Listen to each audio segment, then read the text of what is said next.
pembangunan dilakukan untuk membangun kembali suatu fasilitas seperti jalanan atau bangunan baru. Namun ada saja segelintir orang yang menolak jika rumah yang telah lama dihuninya akan digusur, walaupun akan dibayar dengan imbalan yang setimpal. Kenangan menghabiskan waktu bersama keluarga di rumah yang telah lama ditempati memang menjadi salah satu faktornya. Meski begitu, beberapa pemilik rumah lainnya rela asal dengan uang kompensasi atau bayaran yang setimpal bersedia rumahnya digusur. Sebuah rumah paku atau nail house adalah istilah baru di Tiongkok untuk hunian milik orang-orang yang menolak memberikan ruang bagi pembangunan. Istilah baru tersebut diciptakan oleh para pengembang, mengacu pada paku yang terjebak dalam kayu dan tidak dapat dibongkar paksa dengan palu. Bahkan rumah-rumah ini terpaksa harus berdiri di tempat yang tidak layak dan juga sangat rentan akan bahaya. Bahaya yang kemungkinan terjadi itu seperti tertabrak mobil, pesawat, bahkan tidak memiliki saluran air dan pencahayaan yang kurang. Simak cerita lengkapnya yang telah on the spot rangkum ke dalam 7 rumah kebal digusur.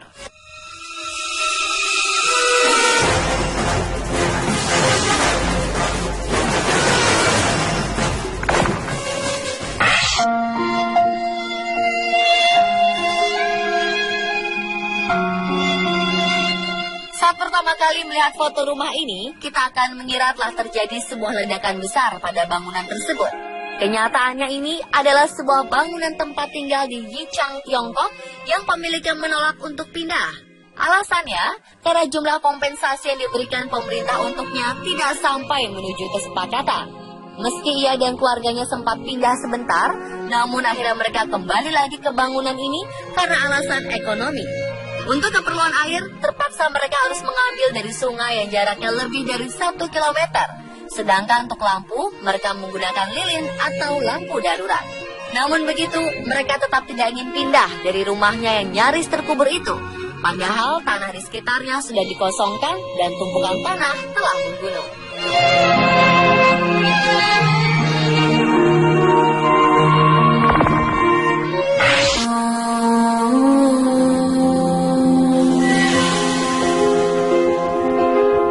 Keluarga di Tiongkok ini menolak saat tempat tinggalnya akan dihancurkan dengan bulldozer.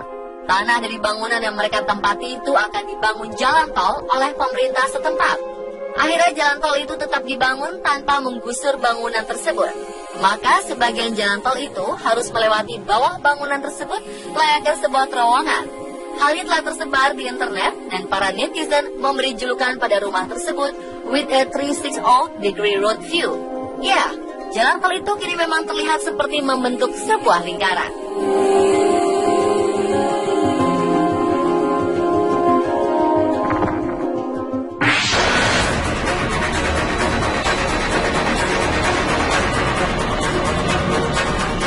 Edith Mansfield mencapai ketenaran di seluruh dunia pada tahun 2006 ketika ia secara keras kepala menolak 1 juta US dollar atau 13 miliar rupiah untuk menjual rumahnya untuk membuat jalan bagi pengembangan komersial di lingkungan Bel Air, Seattle.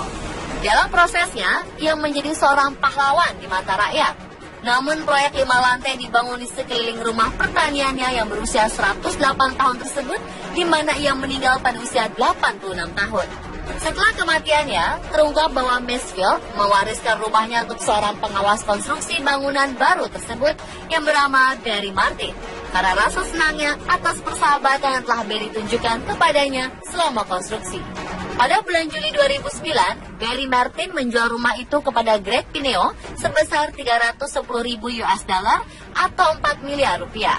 Greg Pineo pun berniat untuk menggunakan rumah tersebut sebagai kantor untuk menjalankan firma real estate-nya.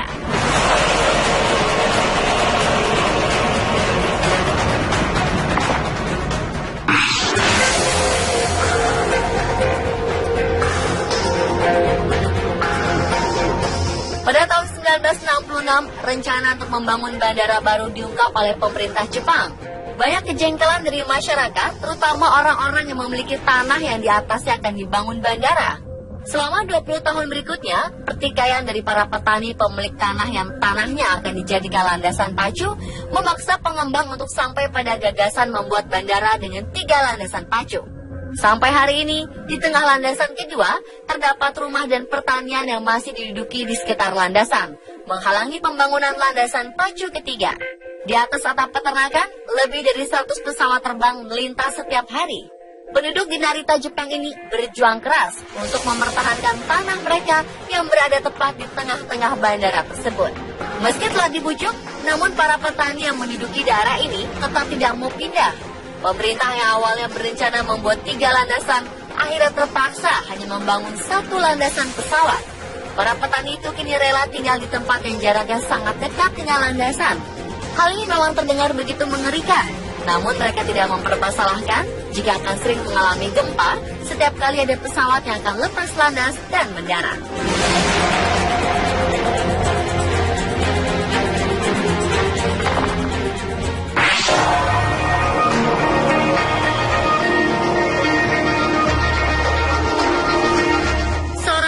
Rumahnya jatuh dari tebing setelah terkena erosi pantai, menolak kompensasi untuk meninggalkan rumahnya tersebut. Kini ia diperintahkan untuk berhenti hidup di karavan di halamannya. Nenek bernama Brayoni Nyarop Reading tersebut terpaksa tinggal di karavan di luar rumahnya karena tak mau meninggalkan rumah yang telah dihuninya selama ini. Ia menyaksikan air pasang perlahan memakan jalan melalui taman sebelum akhirnya rumah pantainya di Hattiesburg, Norfolk hancur. Ia kini harus tetap teguh mempertahankan rumah karavannya setelah dewan setempat mengaku ia tidak memiliki izin untuk tinggal di rumah mobil tersebut. Ibu 3 orang anak ini sangat membutuhkan izin perencanaan sementara untuk tinggal di karavan selama 2 tahun sampai ia mampu membeli rumah baru. Namun mantan guru matematika yang saat ini menjalankan bisnis perbaikan traktor telah diingatkan bahwa ia tidak bisa tinggal di mana ia tinggal sekarang karena tanahnya mungkin akan ditelan oleh air laut dalam 50 tahun ke depan.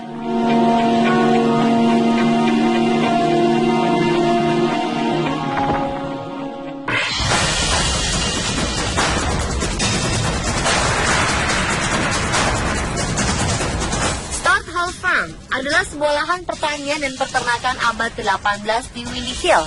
Terletak di antara 2 carriageways dari jalan tol antara persimpangan 22 dan 23. Belokan jalan sekitar peternakan dikatakan dibelokkan karena alasan rekayasa geologi untuk daerah sekitarnya. Meskipun warga mengatakan bahwa jalan harus dipecah karena pemilik lahan menolak untuk menjual tanah tersebut.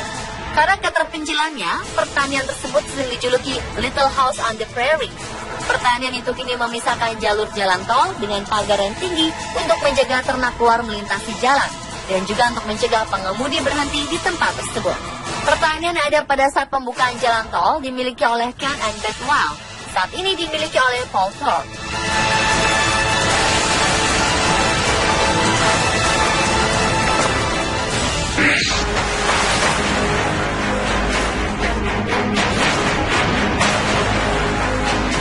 Seorang pemilik rumah di Nanning, Tiongkok Selatan enggan merelakan rumah semata wayangnya direlokasi oleh pengembang perumahan selama hampir 1 dekade.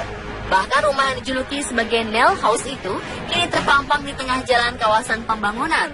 Walaupun pihak pembangunan akan membayar kompensasi bagi pemilik rumah, tapi ia tetap tak mau menerimanya. Padahal para tetangganya sudah pindah untuk mencari tempat tinggal yang baru. Sesuai hukum di Tiongkok, jika ingin menghancurkan rumah, harus sesuai kesepakatan kedua pihak. Jika tidak, aksi tersebut bisa dikatakan sebagai tindak ilegal.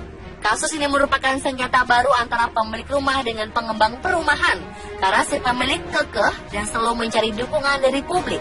Diketahui kawasan tersebut akan dijadikan sebagai perumahan mewah yang memiliki lapangan golf. Rumah paku ini adalah satu-satu yang tersisa dari sebuah desa yang dibongkar dan direlokasi di akhir tahun 1990-an. Warga sekitar bahkan mempertanyakan mengapa rumah tersebut tidak bisa dibongkar.